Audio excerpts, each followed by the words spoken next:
তোমরা কি ভেবে দেখেছো আমরা কম্পিউটারকে হাজার হাজার ধরনের ইনস্ট্রাকশন দিই, কিন্তু কম্পিউটার আসলে কিভাবে এগুলোকে বোঝে? আমরা বলি ধরো এ বা বি বা সি অথবা 10, 11, 20, 100, 30, 40, 60, কিন্তু কম্পিউটারের ভেতরে মূলত কাজ হয় মাত্র দুটো ভ্যালু। এই দুটো ভ্যালু কি? 0 আর 1। তো আজকের ভিডিওতে আমরা একদম জিরো লেভেল থেকে বুঝবো কম্পিউটারের এই 0 আর 1 এর রহস্য। এই ভিডিও থেকেই শুরু করবো সাইবার শিক্ষার নতুন কম্পিউটার ফান্ডামেন্টাল। তো প্রথমে আমরা বুঝবো কম্পিউটার আসলে কি বোঝে। তো প্রথমে একটা সিম্পল ব্যাপার বুঝি। আমরা মানুষেরা বিভিন্ন ধরনের ল্যাঙ্গুয়েজ ব্যবহার করি, যেমন ধরো বাংলা, ইংরেজি, হিন্দি ইত্যাদি, কিন্তু কম্পিউটার সরাসরি আমাদের ল্যাঙ্গুয়েজ কিন্তু বোঝে না। কম্পিউটারের ইলেকট্রনিক সার্কিট মূলত দুটি অবস্থাকে রিপ্রেজেন্ট করতে পারে, একটা হলো অন, একটা হলো অফ। অনকে আমরা রিপ্রেজেন্ট করি 1 দিয়ে। তাহলে প্রথমে আমরা কম্পিউটার যেটা বোঝে 0 আর হচ্ছে তোমার 1, এই দুটোই কিন্তু কম্পিউটার জেনারেলি বোঝে, 0 আর 1। এই যেটা ইলেকট্রনিক সার্কিট মূলত দুটি অবস্থাকে রিপ্রেজেন্ট করতে পারে, সেটা হচ্ছে অন। আমরা অন যখন কম্পিউটার অন করছি তখন অন ইকুয়ালস টু কিন্তু 1 আর অফ ইকুয়ালস টু কিন্তু 0। তাহলে তাই কম্পিউটারের ফান্ডামেন্টাল ল্যাঙ্গুয়েজকে বলা হয় বাইনারি। এই যে আমরা যখন কম্পিউটার 0 আর 1কে তারা আর কিছু বুঝছে না, তাহলে কম্পিউটার ল্যাঙ্গুয়েজটাকে জেনারেলি বোঝে, সেই ল্যাঙ্গুয়েজটাকে বলা হয় বাইনারি। এবার আমাকে বুঝতে হবে বাইনারিটা কি। তো বাইনারি শব্দের অর্থ হলো দুটি পসিবল ভ্যালুর এর সিস্টেম। এই সিস্টেমেই আমরা ব্যবহার করি শুধু 0 এবং 1। মানে কি, শব্দের অর্থ দুটো পসিবল, মানে বাইনারি যে শব্দটা তার অর্থ কিন্তু দুটো পসিবল ভ্যালু। এই পসিবল ভ্যালুটা কি? 0 এবং 1। আর অন্যদিকে আমরা এভরিডে লাইফে প্রত্যেকদিন জীবনে যে আমরা যে নাম্বার সিস্টেমটাকে ব্যবহার করে থাকি সেটাকে বলা হয় কিন্তু ডেসিমাল নাম্বার। সেই সিস্টেমে 0 থেকে 9 পর্যন্ত সবই মোট 10টি ডিজিট থাকে, যেরকম 25, 100, 500, 1000, এরকম ধরনের সব যত আমরা যেসব নাম্বার সব। কিন্তু বাইনারিতে 25 লেখা হবে কিন্তু অন্যভাবে। যখন তুমি কম্পিউটারকে 25 বলবে, কম্পিউটার কিন্তু এটাকে অন্যভাবে লিখবে। এই লেখাটা কি? 25 মানে হচ্ছে 110001, এটা হচ্ছে বাইনারি। এইটাতে কিন্তু কম্পিউটার নিজে কনভার্ট করে নেবে। যখনই আমি 25 জিনিসটা কম্পিউটারকে বলবো, সঙ্গে সঙ্গে ফার্স্ট কাজ করবে ও কিন্তু 110001 মানে বাইনারিতেও কনভার্ট করে নেবে। তো এখনই এই কনভার্সন দিকে ভয় পাওয়ার কোনো দরকার নেই, কারণ পরের ভিডিওতে আমরা এটাই স্টেপ বাই স্টেপ কনভার্সন শিখবো। আজকে ফান্ডামেন্টাল ব্যাপারটা আমি বলছি, কিন্তু কিভাবে ও 25কে 11001 এ কনভার্ট করছে সেটা আমরা নেক্সট ভিডিওতে অবশ্য করেই শিখব। এবার আমরা জানবো যে কি। তাহলে এবার আছি একটা খুব ইম্পর্টেন্ট টার্ম, সেটা হলো বিটের ফুল ফর্ম হলো বাইনারি। অর্থাৎ এর ভ্যালু হতে পারে সেটা কোনো একটা ভ্যালু, সেটাই হচ্ছে বিটের ভ্যালু। যেরকম আমরা 0, 1 আর যখন এই মানে এগুলো দেখবে তোমরা কখনো শুনে থাকবে কম্পিউটার স্টোরেজের জন্য কিন্তু এগুলো ইউজ করা। 0 এটা কিন্তু একটা বিট, 1 একটা বিট, আর বিটের ফুল ফর্ম যেটা আমরা জানলাম বাইনারি ডিজিট। আর এই বিট যখন আমি এখানে লিখবো তখন সেটা কিন্তু কনভার্ট হয়ে যাবে 1 বাইট, তখন হয়ে যাবে কিন্তু 1 বাইট। তারপরে আসবে কিলোবাইট, মেগাবাইট, জিগাবাইট, টেরাবাইট। মানে এইগুলো টার্ম অনেক সময় তোমরা শুনে থেকেছো আর কি। এগুলো আমরা কম্পিউটারের স্টোরেজের ক্ষেত্রে প্রতিদিন শুনে থাকি। এবার নেক্সট পার্টে আসবো যে শুধু বাইনারি কেন, কারণ কম্পিউটারকে শুধু কেন বাইনারি বোঝে, অন্য কেন বোঝে না?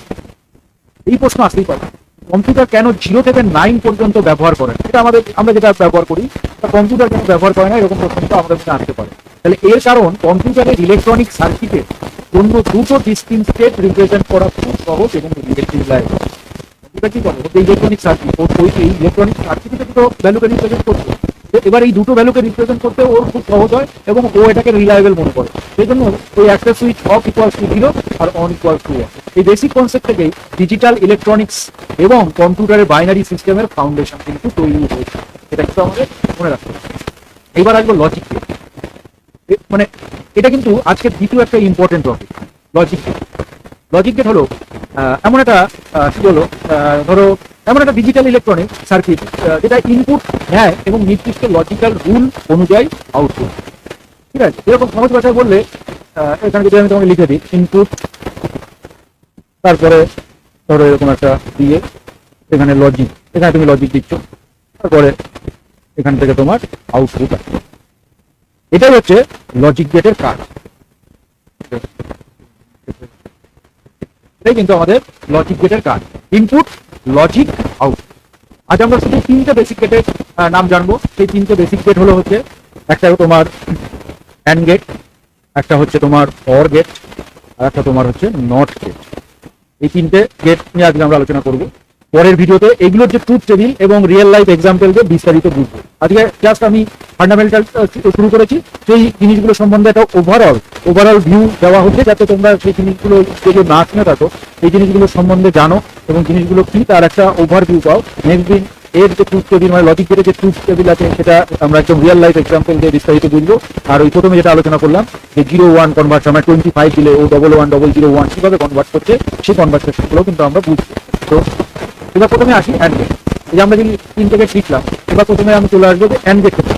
অ্যান্ড গেটের ক্ষেত্রে কি হয়, আউটপুট 1 হবে তখনই যখন সব ইনপুট 1, মানে দুটো ইনপুট, ধরো এ এবং বি দুটো ইনপুট আছে। তাহলে এখানে আমি যদি তোমাদের লিখে দেখাই, ধরো 0 অ্যান্ড 0, তাহলে ইকুয়াল টু কিন্তু তাহলে জিনিসটা আরো ভালো লাগবে। 0 ইনপুট করছি এবং আর একটা ভ্যালু 0, মানে এখানে ধরো এ আর বি, এ আছে এবং বি আছে, দুটো ইনপুট আমি দেবো। দুটো ইনপুটের মধ্যে প্রথমটা দিলে 0 অ্যান্ড 0, তাহলেও কিন্তু আউটপুট এসে যাবে 0। কেন? কারণ আমি অ্যান্ড গেটের ক্ষেত্রে প্রথমে কি জানলাম, আউটপুট তখনই 1 হবে যখন সব ইনপুট 1 হবে। এখানে সব ইনপুট 1 নেই, 0 অ্যান্ড 0, তাহলে ইকুয়াল টু 0 হয়ে গেল। এবার ধরো আমি 0 অ্যান্ড 1 দিচ্ছি, তাহলে কি হবে, সেম হবে 0। কেন? কারণ দুটো 1 নেই, এই জন্য 0 হচ্ছে। এবার কি করছি, আমি 1 দিচ্ছি অ্যান্ড 0, আবার সেই একই, এখানেও 0 চলে আসবে। নেক্সট 1 অ্যান্ড 1, এইখানে কিন্তু আমাদের আউটপুট আসবে 1। কেন? প্রথমে আমরা অ্যান্ড গেট সম্বন্ধে জেনেছিলাম, অ্যান্ড গেটের ক্ষেত্রে আউটপুট 1 হবে তখনই যখন সব ইনপুট 1 হবে। তাহলে এই যে টেবিলটা আমি এখানে করলাম, এই টেবিলটা তাহলে তোমার এইভাবে তোমাকে সাজাতে হবে। এবার কি হবে, মানে আমি তোমাকে যদি একটা এই যে জিনিসটা করলাম তার যদি একটা ছোট্ট উদাহরণ দিই, তাহলে আরো ভালো বুঝতে পারবে। ধরো অনেক বড় বড় অফিসে তোমরা ওই অনেক সময় টিভিতে বা কোনো মুভিতে বা কখনো কেউ যদি গিয়ে থাকো, দেখবে ওখানে কার্ড পাঞ্চ করলে তোমার একটা পিন দিলে তখন দরজাটা ওপেন হবে। তো তার মানে কি, কার্ডটা তোমার ভ্যালিড হতে হবে এবং সাথে কিন্তু পিনটাও কারেক্ট হতে হবে। তার মানে কি, এখানে আমাদের প্রথম যেটা ভ্যালু ছিল, মানে এক্সাম্পল ছিল, উভয় ক্ষেত্রে দুটোই যদি 1 হয় তাহলে আউটপুট দিয়ে 1 হবে। তো ঠিক সেরকম card valid and pin correct, এই দুটো কন্ডিশন যখন ট্রু হবে তখনই কিন্তু দরজা খুলবে বা ডোর ওপেন হয়ে যাবে। এটা হবে অ্যান্ড গেটের কাজ। এবার আসবো আমরা অর গেট। অর গেটটা কি করে, মানে ভিতরে সেই এখানে জানবো।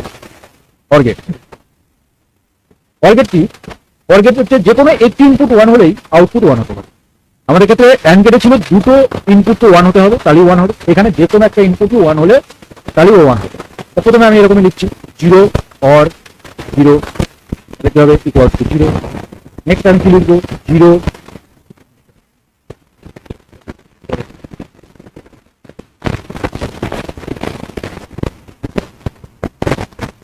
অর 0 ইকুয়ালস টু, এখানে 0 হচ্ছে। এবার এইটাকে নিচ থেকে আমি নিয়ে যাই পরের পেজে। এবার দেখো নেক্সট কি করছি, আমি নেক্সট করছি কি 0 অর 1। এখানে কি হবে, 0 না 1 হবে। কেন 1 হবে? প্রথমে আমাদের যেটা কন্ডিশন ছিল অর গেটের ক্ষেত্রে, যে কোনো একটা ইনপুট 1 হলেই আউটপুট 1 হতে পারে। তো সেই জন্য এখানে একটা 1 আছে, তাহলে আউটপুট 1ই হচ্ছে। নেক্সট 1 অর 0, এখানেও সেম, যে কম্বিনেশনই দাও 1 চলে আসলো আউটপুট, যেহেতু একটা 1 অলরেডি রয়েছে। নেক্সট কি, 1 অর 1 ইজ ইকুয়াল টু 1। তাহলে কি হলো, অর গেটের ক্ষেত্রে অর গেটের যে কোনো একটা ইনপুট 1 হলেই আউটপুট 1 হয়ে যাবে। এবার যদি আমি ধরো একটা এক্সাম্পল হিসাবে ধরি, ধরো আমার অ্যালার্মটাকে আমি বন্ধ করবো। এবার কি হচ্ছে, সকালে আমি অ্যালার্ম দিয়ে রেখেছি, কোনো অ্যালার্ম বাজতে শুরু করলো। এবার দেখা যাচ্ছে আমি অ্যালার্মটা বন্ধ করতে পারছি, বারে ও আমার পাসওয়ার্ড চাইছে অথবা ফিঙ্গারপ্রিন্ট চাইছে, আমার যেহেতু ফোন লক করা আছে। এবার যে কোনো একটা দিতে পারো তুমি, হয় পাসওয়ার্ড দিয়ে দিলে, না হলে ফিঙ্গারপ্রিন্ট দিয়ে, এটা তোমার অ্যাক্সেস হচ্ছে মোবাইল। তো জেনারেলি আমার ফোনের ক্ষেত্রে কি হয়, ওখানে পাসওয়ার্ড দিতে হয়, কারণ একদম ফোন যদি অফ থাকে প্রথমে পাসওয়ার্ডটাই চাই। যখন আমি একটাই এখানে ইউজ করছি, পাসওয়ার্ড অথবা ফিঙ্গারপ্রিন্ট, যেটা কারেক্ট হবে, তো সেই কন্ডিশনটাকে স্যাটিসফাই করলেই সিস্টেম কিন্তু কাজ করা শুরু করে। এটা হচ্ছে অর গেটের ফাংশন। আর নট গেট কি করে, আজকে যেটা আমাদের লাস্টে যেটা আমরা শিখবো নট গেট ইনপুট এর অপোজিটই আউটপুট। মানে ইনপুট যদি 0 হয় তাহলে আউটপুটও 1 দেবে, আর ইনপুট যদি 1 হয় তাহলে আউটপুট 0 দেবে। মানে ধরো এখানে আমি নট 0, ও কিন্তু আউটপুট দিয়ে দেবে 1। আবার এখানে যদি আমি নট 1 লিখি, ও কিন্তু আউটপুট দিয়ে দেবে 0। এটা হচ্ছে নট গেটের কাজ। এটাকে আমরা কিন্তু ইনভার্টারও বলতে পারি, এই জিনিসটাকে আমরা ইনভার্টার হিসাবে বলতে পারি। তো আজকের রিক্যাপ, তাহলে আজকে আমরা কি কি শিখলাম? প্রথমত শিখলাম কম্পিউটারের ফান্ডামেন্টাল ও ডিজিটাল রিপ্রেজেন্টেশন হলো বাইনারি। একদম কম্পিউটার যেটা আমাদের বোঝে, বাইনারিতে আছে শুধু 0 আর 1। দ্বিতীয়ত একটি বাইনারি ডিজিটকে বলা হয় বিট, আর এই বিট হলো 1 বাইট। এটাই আমরা শিখে আসলাম। আর কি লজিক গেট ইনপুট দিয়ে লজিক্যাল অপারেশন করে আউটপুট দেয়। আর আজকে আমরা যে গেটগুলো শিখলাম তার মধ্যে বেসিক গেট, 3টে বেসিক গেট জানলাম, অ্যান্ড অর নট। পরের ভিডিওতে আমরা এগুলোর ট্রুথ টেবিল এবং প্র্যাকটিক্যাল এক্সাম্পল দিয়ে আরো ভালোভাবে বুঝবো। আর তোমরা যদি কম্পিউটার একদম বেসিক থেকে শিখতে চাও তাহলে এই সাইবার শিক্ষা চ্যানেলটিকে সাবস্ক্রাইব করে রাখো, কারণ এই সিরিজে আমরা একদম একদম ফাউন্ডেশন থেকে শুরু করে ধীরে ধীরে এগোবো, যেখানে binary, number system, logic gate, boolean logic, তারপর তোমার digital electronics, computer hardware, networking, programming, মানে অর্থাৎ কম্পিউটার ভিতরে বেসিক কনসেপ্ট থেকে শুরু করে প্র্যাকটিক্যাল কম্পিউটার স্কিল পর্যন্ত সবই আমরা আস্তে আস্তে শিখে ফেলবো। আর যদি আজকে ভিডিও তোমার ভালো লেগে থাকে তাহলে লাইক করে ফেলো এবং কমেন্ট করে জানিও যে কম্পিউটার ফান্ডামেন্টাল শিখে পরে ভিডিওতে বাইনারি ডেসিমাল কনভার্সন শিখতে তোমরা আগ্রহী কিনা। আর তাহলে পরে ভিডিওতে আবার তোমাদের সাথে দেখা হচ্ছে। ধন্যবাদ, জয় হিন্দ, ভালো, টাটা।